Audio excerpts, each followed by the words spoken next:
Father, closest friend, most beautiful, most beautiful. Dearest Father, closest friend, most beautiful, most beautiful. One thing I desire, only this I seek, just to dwell, dwell, dwell here forever.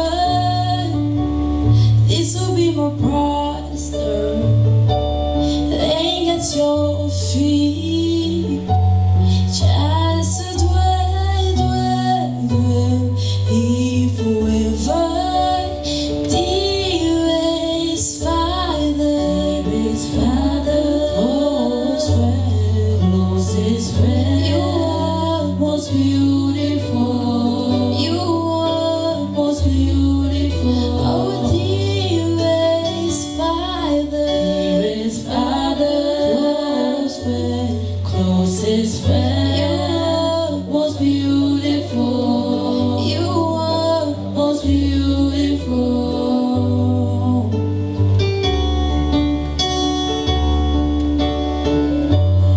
Jesus, you're wonderful, you're wonderful, yes you are. You're wonderful, Jesus. Yes, you're wonderful. There's no one like you, Jesus. Oh, you are wonderful.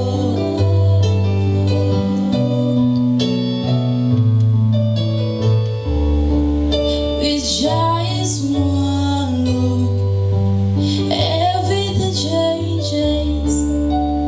I'm captivated. I'll never be the same. With just one look, everything changes. I'm captivated. I'll never be the same. With just one, everything changes. Everything changes. My life is changing. I'm captivated. My life is changing. I'll never be the same. With just one, everything changes. Everything changes. My life is changing. I'm captivated. I'll never be the same. With just one, I'm so in love with you. You're beautiful.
Bien-aimés, c'est avec cette atmosphère de la prière que nous commençons cette émission.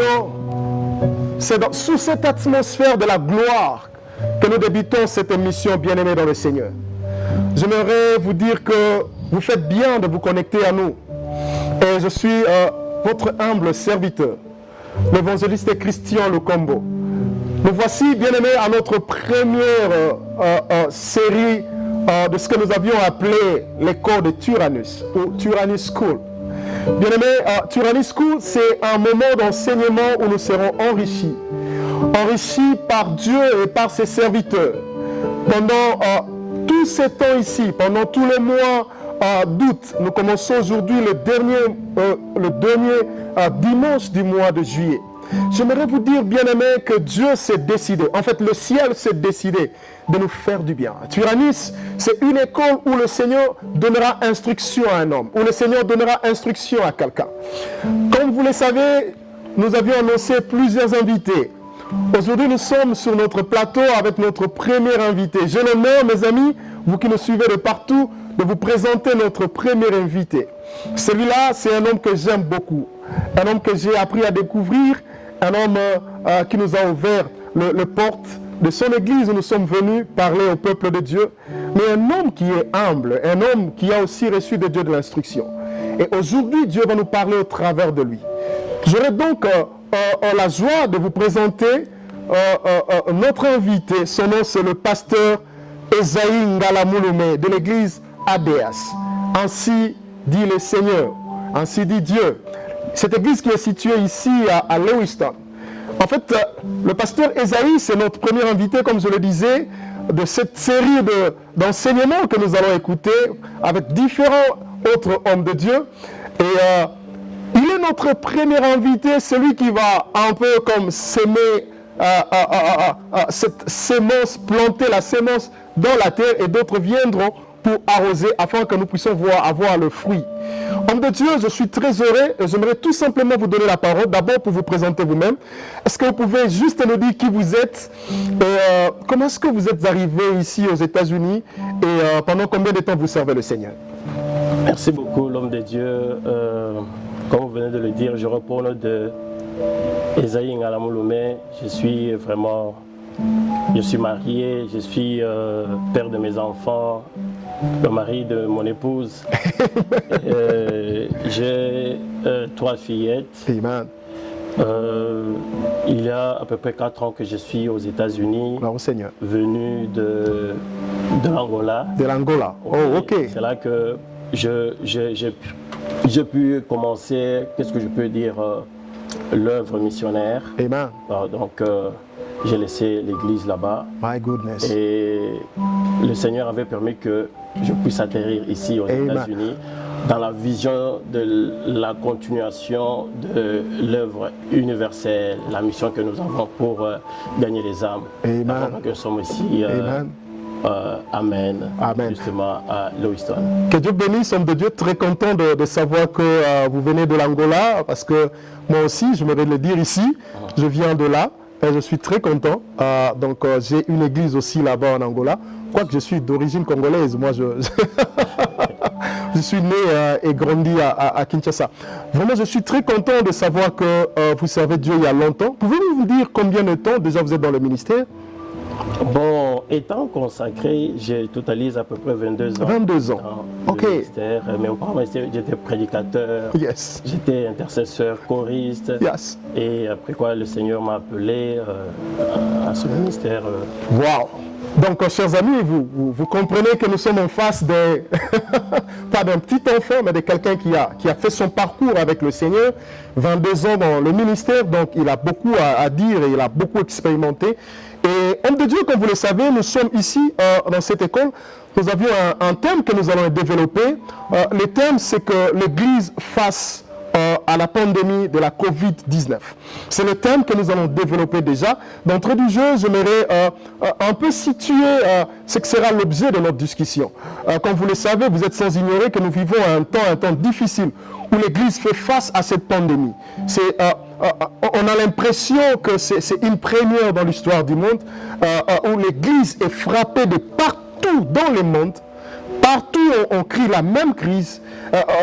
On a vu l'État ou les politiques prendre des mesures, mais des mesures qui à un certain moment aussi affectent l'Église.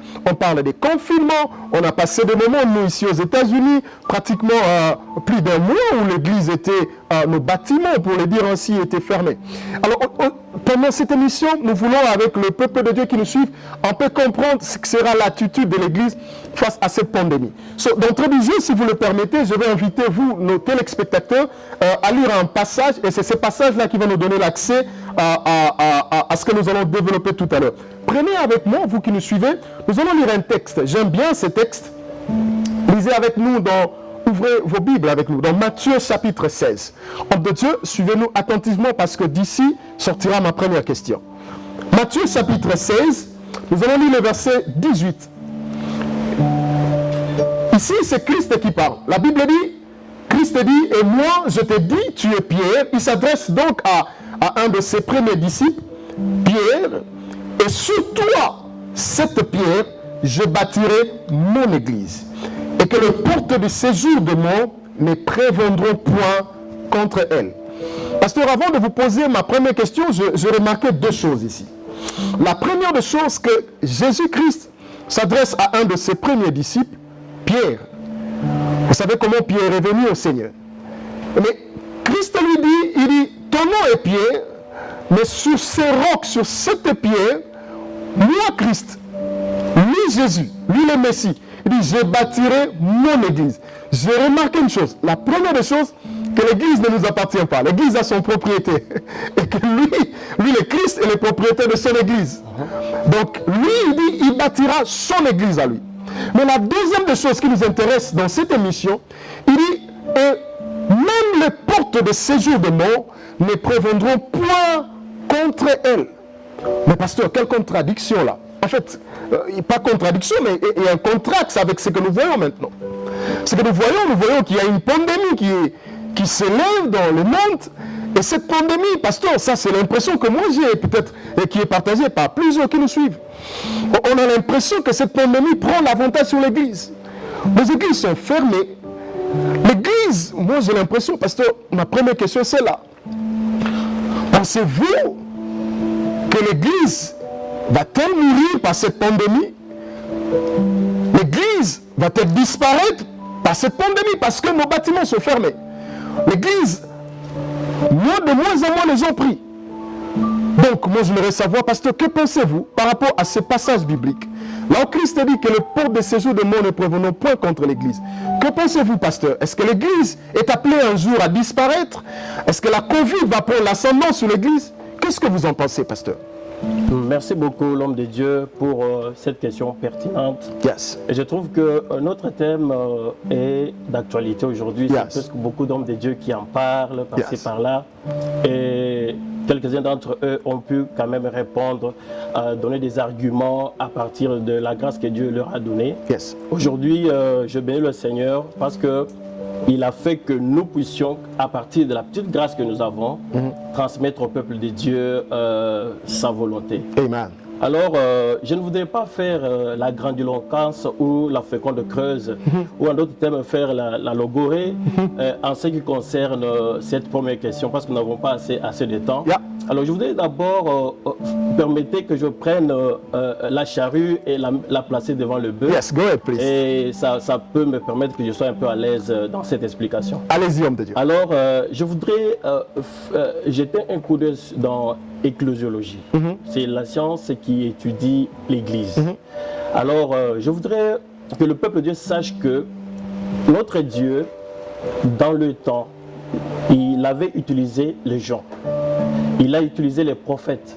Il a utilisé les rois et les juges afin de pouvoir extendre sa puissance dans le monde. Et aujourd'hui, nous avons remarqué que le Seigneur a besoin du corps de Christ afin de pouvoir dominer, conquérir le monde. Alors l'Église, comme nous l'entendons là, ne doit pas se sous-estimer. Okay. L'Église a une place très prépondérante dans la société. Alors, ce que un dicton dit que si vous ne vous occupez pas de la politique va vous occuper de vous. Yeah. Si vous ne vous occupez pas du monde, le monde va s'occuper de vous. Si vous ne vous occupez pas de la crise qui est autour de vous, cette crise va vous engloutir. Yes. De la même manière que il y a des gens qui pensent que en oubliant, en faisant fi à la présence des démons, qu'ils ne seront pas atteints par les démons, ils ne seront pas attaqués par les démons. Toi, soit en oubliant l'existence d'une maladie, qu'ils ne seront pas malades, c'est pas ça. Voilà. Alors, nous avons remarqué que l'Église est devenue insensible par rapport à ce qui l'entoure, les problèmes, les crises, par-ci, par-là. Alors, je voudrais, de par la définition de l'Église, dire au peuple de Dieu que l'Église, ce n'est pas la continuation d'une ancienne économie, n'est pas la continuation d'un ancien système, par exemple, ou n'est pas la continuation d'une synagogue, ou bien de la synagogue. Parce que du temps où Christ parle à Pierre, que Pierre, tu es Pierre sur... En d'autres versions, on dit que Pierre, tu es Pierre, sur ce roc, je bâtirai mon église. Alors, pendant qu'il parlait là, la synagogue existait. Ouais. Alors, ce n'est pas de la synagogue que Jésus a parlé en cette époque. Je vous dire que l'église, ce n'est pas la continuation de la synagogue. Non. L'église aussi n'est pas une profession ou une confession religieuse, parce qu'il existe une véritable et seule église. Yes. Alors, l'église, bien entendu, provient d'un terme grec que nous appelons ecclésia. Ecclésia vient du verbe el-kaleo. El-kaleo veut dire appeler hors de. Donc, il y a un groupe de gens qui sont là, mais ils sont sélectionnés, on les appelle hors de, pour peut-être une mission déterminée. Yes. Alors, lorsque nous regardons dans les États grecs, nous avons remarqué que Ecclésia est autrement définie comme une assemblée des citoyens convoqués par un héros. Un héros, c'est un messager. C'est pas le big, le strong, c'est différent. Alors, cette personne-là convoque les citoyens pour des discussions et des solutions aux affaires publiques. C'est ce qu'on appelle en grec l'église. Alors, je m'excuse. Lorsque nous retombons sur l'hébreu, chez les Hébreux, ils voient l'église comme étant, en d'autres termes, une assemblée. Donc, ils appellent l'assemblée d'Israël Kahal. Donc, cette assemblée-là, que le frère Étienne nous dit dans les Actes des Apôtres, chapitre 7, que Moïse avait conduit une assemblée au désert. Yes. Donc, il voit en ce rassemblement-là l'idée d'ecclésia. Yeah. Alors, Jésus, dans le passage que nous venons de lire, c'est lui qui a fait sortir le mot église pour la première fois. La première fois dans les évangiles. Oui. Yes. Alors, ici, dans cette dimension, Jésus, lorsqu'il a lancé le mot église, et ce mot est resté d'usage courant dans le Nouveau Testament. Yes. Les gens parlent des églises. Alors, mais l'église, ce n'est pas un édifice. Ce n'est pas un lieu où nous venons faire le culte.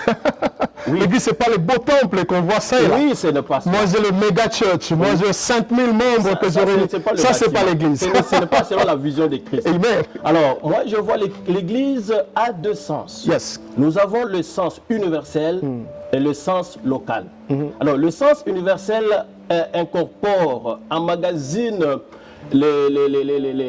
l'ensemble de tous les rachetés de notre époque, ou de la nouvelle alliance. Yes. Alors, l'église est spirituelle. L'église, c'est le corps mystique de Jésus dont nous faisons partie à partir du baptême de l'Esprit. Oh my God! Alors, maintenant, vous entendez ça? Yes. Maintenant, sur le plan local, l'église, c'est un groupoïde de personnes qui professent sur une localité ensemble. Alors, maintenant, nous devons comprendre que... Là, on sent vous interrompre, on sent qu'on est en face de... des théologiens, de quelqu'un qui vraiment a fait un parcours avec le Seigneur. Allez-y, je vais vous relancer, homme de Dieu, si vous me permettez de prendre la parole un peu là dans votre bouche. J'aimerais vous relancer. Déjà, j'ai aimé la manière dont vous avez dit que l'Église ne doit pas faire abstrait de choses qui l'entourent. C'est comme si l'Église est quelque part, est située quelque part. Il est dans le monde. Mais allez-y vite pour toucher le fond de ce problème. Puisque l'Église est dans le monde, est-elle appelée un jour à disparaître? Et comment? Est-ce que c'est une pandémie qui viendra anéantir l'Église? Parce que là, moi, je me comprendre. Mais Christ nous dit que le port de séjour de mort ne prévenons point contre elle. Et puis vous avez dit que l'Église, ce n'est pas les bâtiments. Mais là, nous voyons que les bâtiments sont fermés. Là, les gens ont l'habitude d'aller adorer. Est-ce que nous devons réduire l'usage de l'Église à nos bâtiments? Et est-ce qu'elle est appelée réellement à disparaître? Allez-y, pasteur. L'Église n'est pas appelée à disparaître. Je sais qu'il n'y a que le jour où Christ viendra que l'Église sera enlevée. C'est pourquoi quelque part en Thessaloniciens, le frère Paul nous dit que le mystère de l'iniquité agit déjà. Yes. Mais il y a quelque chose qui est en train de l'empêcher. Et cette chose-là, je crois sans contredire, que c'est l'Église et le Saint-Esprit. Amen. Alors l'Église a une puissance. Yes. L'Église, lorsque Christ dit que les portes de séjour de mort ne vont pas prévaloir devant l'Église. Yes. Je crois que ça, c'est l'hébraïsme qu'on a utilisé là-bas. Alors, il voulait par là dire que la mort ne peut pas avoir le pouvoir sur l'Église. Alors c'est pourquoi... Donc la Covid ne va pas tuer l'Église. Oui, le frère David, le roi David a relayé en disant que je ne mourrai pas, je vivrai. Yes. Mais aussi longtemps qu'il est déjà mort physiquement, mais il va vivre éternellement. Alors c'est ça que nous disons, le Christ avait deux visions là-dessus. Il voyait une église qui va résister, qui va impacter le monde. Une église qui va faire la figure de proue devant les difficultés de ce monde. Et aussi une église, quand bien même elle va disparaître au jour où il viendra, mais elle va vivre éternellement. Éternellement avec elle. Oh my goodness. My goodness. Là, pasteur, là, vous vraiment, j'aimerais, comme le disait Pierre, construire des tentes et rester ici avec vous, là. Mais on est en cours derrière les temps, comme vous le savez, la télévision, c'est les temps. Vraiment, je suis très, très enrichi. Je crois que nos téléspectateurs les sont aussi, sont vraiment bénis. Mais laissez-moi aussi vous poser une autre question. Mais non, pasteur, puisque vous venez de dire que l'Église ne mourra pas, et je mets ce que vous avez dit, que l'Église, en fait, cessera d'exister ici sur terre qu'au jour de l'avènement de Christ, quand il viendra pour prendre son Église à lui plutôt. Ça, j'ai beaucoup aimé. Mais pendant que nous sommes sur la terre et face à cette pandémie, parce que pouvez-vous nous dire quelle doit être maintenant l'attitude de l'Église face à cette pandémie? Qu'est-ce que l'Église devait faire comme ça? Je vous donne une deuxième question pour vous faire répondre aux deux questions à la fois. Et que doit être l'attitude des leaders, des hommes de Dieu, de bergers qui lui est appelé à prendre charge de l'Église ou du troupeau du Seigneur? Qu'est-ce que nous devons faire face à cette pandémie qui sévit? Merci beaucoup. Je voudrais aller avec une idée de faire la symbiose de ces deux questions-là. Partons de la mission qu'a l'Église. L'Église a une mission universelle et cette mission est basée sur les témoignages de Jésus et le gain des âmes. Alors, selon moi, je trouve que cette mission est tridimensionnelle. Donc, elle a une dimension verticale. Là, on voit l'amour que nous, les humains, nous, l'Église, nous avons pour Dieu, parce que c'est Dieu qui nous a aimés premiers. Ce n'est pas nous qui l'avons aimé premier. Alors, comme il nous a aimés premiers, Deutéronome nous dit que tu aimeras le Seigneur, ton Dieu, de tout ton cœur, de toute ta force, de toute ton âme. Donc, de ton existence, tu vas aimer Dieu. Alors, dans cet angle de la dimension verticale, je trouve que là, il y a la glorification de Dieu. Alors, on doit glorifier Dieu. Donc, la mission que l'Église a, c'est pour glorifier Dieu. Alors, dans la glorification, il y a l'adoration, Come on. il y a la louange, Yes. il y a aussi la sanctification. Amen. Aujourd'hui, si nous craignons le péché, ce n'est pas pour le sida, ce n'est pas pour aller en enfer, mais c'est parce qu'il y a quelqu'un qui nous a aimés. Yes. Alors, et dans cet angle-là de l'adoration ou de la glorification, nous trouvons aussi que lorsque nous prions, nous glorifions aussi Dieu. Amen. C'est alors que va intervenir l'attitude de l'Église vis-à-vis de cette pandémie, Amen. de cette peste que nous voyons. Yes. Alors, dans le temps, du temps de David, du temps des enfants d'Israël, ils ont fait face à des pandémies, à des maladies. Exactement, donc ce n'est pas un cas nouveau là. Oui, par-ci, par-là. Alors l'Église, qu'est-ce qu'elle doit faire? Qu'est-ce qu'elle doit L'Église faire? ne doit pas cesser de prier le Amen. Seigneur. Parce que la prière, c'est le dialogue entre ton Dieu et toi-même. Yes. Alors comme nous sommes épouses, Yes. donc nous devons retourner auprès de l'époux Yes. et lui demander, nous savons sur quel peut danser. Donc les choses ne marchent pas. My God. Alors, qu'est-ce que tu donnes comme solution à ces moments? Amen. Alors, c'est dans la prière que nous devons Dans la prière. ramasser la solution. C'est dans la Gloire au prière que Seigneur. nous pouvons avoir la guérison. C'est pourquoi lorsque Pierre était incarcéré, la Bible dit que l'Église ne Mais cessait cessez de pas prier. de prier. Oh pour my Pierre. goodness, yes. Donc, dans ce moment ici, nous avons devant nous Goliath. Goliath a des carquois, il a des lances, il était lancé. Et nous voyons la pandémie, il a des symptômes par-ci, par des fièvres. Alors, elle nous fait peur. Maintenant, ce que nous pouvons faire, c'est avoir l'attitude de David. David a dit à Goliath que toi, tu viens devant moi avec des lances, des carquois, des Yes. javelots. Mais moi, je viens au-devant de toi au nom de l'Éternel. My Dieu. goodness, yes. Donc l'Église doit marcher dans cette attitude-là de prière et avoir la confiance en son époux. Allez-y, homme de Dieu, j'aimerais vraiment vous entendre. Que Dieu vous bénisse ça.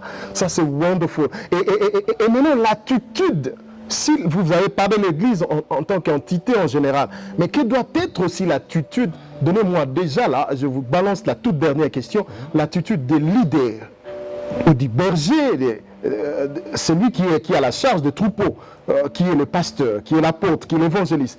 Quelle doit être son attitude face aussi à cette pandémie, à cette réalité? Qu'est-ce qu'il est appelé à faire, lui, pendant ces temps ici? Pendant que le peuple crie au secours, il crie « Venez m'aider », consort. Mais qu'est-ce qu'elle est appelée à faire? Aussi, elle-même, la brebis, qu'est-ce qu'elle est appelée à faire pendant ces temps?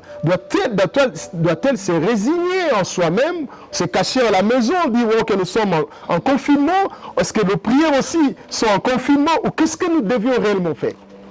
Bon, l'attitude d'un leader doit être pareille à 2 Chroniques, chapitre 7, verset, je crois, 20. Yes. Il nous reste 5 minutes. Alors, yes. Alors, le temps, la là, si je ne télévision. m'abuse pas, là, Josaphat, lorsqu'il a ouï dire qu'il y a des ennemis, des Ammonites qui venaient, des Moabites qui venaient, la Bible dit que dans sa frayeur, Josaphat se décida de chercher la face de Chercher Dieu l'Éternel. d'abord lui-même. My God. Et il a cherché la face de Dieu et après il a fait que le peuple de Dieu puisse aussi emboîter ses pas. My goodness.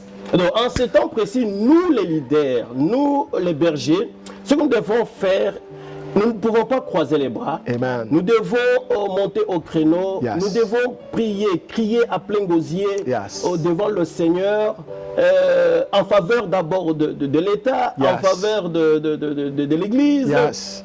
en faveur des enfants de Dieu. Parce que si nous sommes découragés aujourd'hui, c'est toutes les brebis qui Les brebis sont découragées. parties. Alléluia. Et si la brebis, qu'est-ce qu'elle doit faire? La brebis doit être obéissante. Amen. En ces Amen. temps, la brebis ne doit pas céder à la peur, elle ne doit pas être indifférente.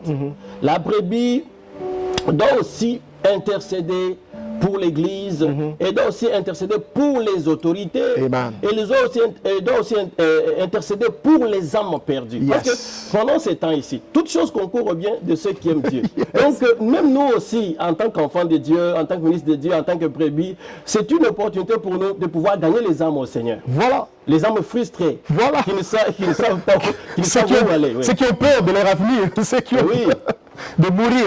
Oui. Oh my God. Vraiment, nous bénissons le Seigneur, bien-aimés dans le Seigneur. Comme vous le savez, nous sommes à la télévision, donc le temps nous est vraiment si précieux. Homme de Dieu, je bénis Dieu. Mais j'ai retenu quelque chose qui a bougé mon fond intérieur quand vous parlez de la mission de l'Église. Vous avez dit que l'Église a une mission, d'abord celle de témoigner Christ et du gain des âmes. Je dis, waouh! En fait, nous sommes appelés à le faire. Chers amis, vous qui nous suivez, ne croisez pas le bras. L'homme de Dieu a dit, d'abord, l'Église comme telle, face à cette situation, je ne fais que le résumer, il dit, l'Église est appelée à chercher Dieu, à prier. Il nous a même donné l'exemple que quand Pierre, sur qui on a dit qu'on bâtira l'église, était arrêté, la Bible dit les autres disciples, les autres frères se sont joints et ils les ont cessé de faire monter à Dieu des prières. C'est l'attitude que nous devons avoir maintenant. Et enfin, l'homme de Dieu nous a encouragés, étant que des hommes de Dieu, étant des leaders, chers amis, chers pasteurs, chers évangélistes, chers apôtres, chers prophètes, c'est le temps pour nous de nous cacher, de chercher Dieu. Amen. De chercher que Dieu nous donne des instructions précises pour afin d'amener cela aux hommes dont nous avons la charge. Et aussi, enfin, l'homme de Dieu a dit que le brebis que vous êtes appelés à ne pas être indifférents, à ne pas se croiser en soi, à ne pas perdre l'idée que vous êtes là parce que Dieu vous a donné une mission, c'est de suivre le berger, bien sûr. Et lui, le berger, saura de quelle nourriture vous convient pour vous. J'aime ce qu'il a dit, l'attitude de la brebis pour ces temps doit être l'obéissance. Obéir à qui? Obéir à son maître, obéir à Dieu. Chers amis, voici, nous sommes vraiment arrivés à la fin. Homme de Dieu, je suis vraiment désolé, j'aimerais vous donner tout le temps de nous entretenir là-dessus, mais je dis aux chers amis que ce n'est qu'une partie remise. Nous vous promettons, homme de Dieu, que nous reviendrons à vous, parce que je sens qu'il y a des connaissances, il y a des choses qui coulent en vous. Voilà pourquoi nous avons intitulé cette émission l'école de Tyrannus, où nous venons apprendre. Pasteur, nous voulons clôturer cette émission par une prière. La prière que vous allez faire, la chorale va nous aider avec un cantique, et vous allez prier pour ceux-là qui ont peur. Ils ont peur d'aller adorer Dieu. Ils ont peur de la Covid. C'est-là peut-être aussi qui sont atteints par la Covid. Toi qui nous suis, peut-être tu es alité sur, je ne sais pas, à l'hôpital, je ne sais pas, à la maison, tu es en quarantaine. Ou toi qui nous suis, tu as peur. Tu as tout simplement peur. Tu voudras aller adorer le Seigneur, comme l'a dit l'homme de Dieu ici. Mais tu as peur, tu te résignes en toi. J'aimerais que vous puissiez dire une prière à ces hommes-là. Et étant homme de Dieu, je crois que Dieu vous a donné l'autorité. J'aimerais que vous déclarez par l'autorité que vous avez reçue de Dieu, dire un mot pour que cette pandémie soit mise à terme. Est-ce qu'on peut prier avec vous? On va écouter ces cantiques. Je vous invite, vous qui nous suivez, priez avec nous, chantez avec nous ces cantiques. Laisse-toi, Seigneur, laisse-toi.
Oh my God.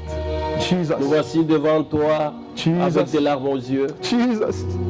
Nous voici devant toi, Seigneur, Jesus. avec un cœur brisé, oh Dieu. Jesus. À cause de cette pandémie qui Jesus. sévit dans ce monde, Jesus. nous voici devant toi, Seigneur, Voici devant toi. les pieds au mur. Jésus. Nous voici devant toi. Les pensées se sont arrêtées. Nous savons que toi, tu ne dédaignes pas un cœur contrit et brisé, Jésus. Seigneur. Un cœur brisé ne sait pas t'élouer, Seigneur. Nous avons besoin de ta guérison. De ta guérison. Nous avons besoin que tu touches, Seigneur, Jésus. toute âme, ô Dieu d'Israël, qui a été une cible satanique, mon Dieu, mon roi. Oh yes. Le diable en a profité, Seigneur, pour pouvoir décourager ton peuple. Le diable en a profité, oh Dieu, pour mettre la léthargie, Seigneur, parmi tes brebis, oh Dieu. Jésus. Mais en vertu de l'autorité que tu m'as conférée à la croix, Seigneur, toi, tu es le ministre du tabernacle. Yes. Je lève ma voix vers toi, Seigneur Jésus. Yes. Tu as dit que j'accomplirai les paroles de mes prophètes et les prédictions de mes envoyés, Seigneur. Yes. Jésus, j'ai prié pour ces âmes, oh Dieu, qui ne viennent plus à l'église. Jésus. J'ai prié, mon Dieu, mon roi, pour quiconque, mon Dieu, mon roi, n'a plus cette joie-là, oh Dieu, de se mettre à genoux et de chercher, Père Céleste, mon Dieu, mon roi. En qualité de ton serviteur, oh Dieu, Yes. je m'en vais marcher aux antipodes de toutes les couches ténébreuses que cette pandémie a pu émerger, surgir dans notre Jésus. chemin, Seigneur. Yes. Je m'en vais le rendre sans effet. Sans effet, Au amen. nom puissant de Jésus de Nazareth, Jésus-Christ. Seigneur. Alléluia. Le roi du ciel. Alléluia. Je sais qu'au commencement était la parole. Yes. Et la parole était avec Dieu. Amen. À partir de cette parole, tout a été créé, Seigneur. Yes. Jésus, tu es à moi. Je vais créer quelque chose dans la vie de ces âmes découragées. My God. Quand tu donnes la force à ceux qui n'en ont pas Yes. et la vivacité à ceux qui en manquent, Seigneur. Yes. Donne-leur de la force, Donne la Seigneur force, Jésus. Adonai. Donne-leur de la puissance, mon Dieu, mon roi. Yes. Qu'ils puissent, oh Dieu, redorer leur vie de prière, mon Dieu, mon roi, Yes. Seigneur. Amen. Que leur vie de prière, oh Dieu, leur vie spirituelle, mon Dieu, mon roi, prenne une autre dimension, Seigneur. Alléluia. Que le téléchargement, Seigneur, d'une nouvelle puissance, mon Dieu, mon roi, dans leur vie. My God. Dans le nom puissant Dans de le nom Jésus. puissant de Et toutes Jésus. les églises locales qui ont été vidées, Seigneur. Jésus. Nous maintenant, Père Céleste, mon Dieu, mon roi, qu'elles commencent à redonger au sein d'elles les âmes qui ont été découragées. Au nom puissant de Jésus. Au nom puissant de nom de Jésus. Jésus. Nous avons ainsi prié. Nous avons ainsi prié. Amen. Alléluia. Oh, que Dieu vous bénisse, chers amis. Woo! Wonderful. Merci beaucoup, pasteur, pour cette prière. J'ai C'est moi qui vous senti remercie. le feu jaillir de votre bouche. Que Dieu vous bénisse abondamment. Homme de Dieu, comme nous l'avions dit, nous voici à la fin. Chers téléspectateurs, chers internautes, nous sommes arrivés à la fin de cette première série d'écoles, séance, allais-je dire, de notre école à Tyrannus. Nous avions eu l'honneur de recevoir l'homme de Dieu, le pasteur Esaïe. Je l'ai dit, ce n'est qu'une partie remise. Rendez-vous, c'est pour le prochain dimanche. Soyez connectés avec nous sur notre page Facebook, Wemi Rehoboth Ministries, ou sur notre site YouTube. Vous pouvez aller aussi sur Wemi Rehoboth TV. Vous allez suivre cette émission et nous vous invitons tout simplement à share. Share, c'était ce que vous avez entendu ici, cette émission, parce que nous sommes convaincus que ça va bénir la vie de plusieurs personnes. L'homme de Dieu nous a dit des choses qui m'ont vraiment fait tressaillir de joie et je sais qu'il en sera de même pour vous. Que Dieu vous bénisse, à nous revoir très bientôt et nous vous disons à la prochaine. Que Dieu bénisse. Merci. Que Dieu vous bénisse aussi. Bye bye.